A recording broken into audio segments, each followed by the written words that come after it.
Ah, exams, the ultimate test of one's ability to recall everything they crammed the night before. Look at them. Some furiously writing, some doodling, some looking as if they've just seen a ghost, and some, well, deep in thought, probably trying to remember if they left the stove on at home.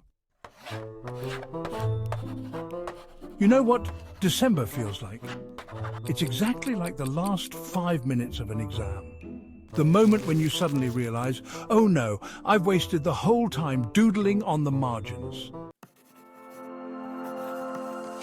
All year we're like those students in the first 10 minutes of the exam, confident, calm, flipping the question paper thinking, plenty of time, I've got this.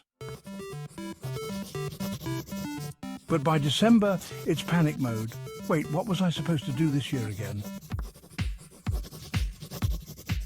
And then comes the rapid scribbling. Haven't saved money all year? Quick, open a savings account. Didn't exercise? Let's do 5 push-ups and call it progress. Forgot about that work project? Email the boss a happy holidays message. Close enough. And just like in an exam, December has those overachievers. You know, the ones who planned their year properly. They're like, oh, I'm just revising my goals now. Meanwhile, the rest of us are sitting there going, revise? I haven't even started writing. And let's not forget the invigilator, the universe, who shows up in December saying, time's almost up, finish strong, and we're like, finish what? I've barely started.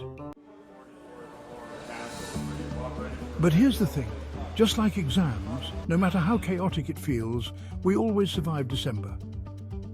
And by the end of it, we're all turning in our papers, hoping 2025 is the year we actually figure it all out. Spoiler alert, it probably won't be.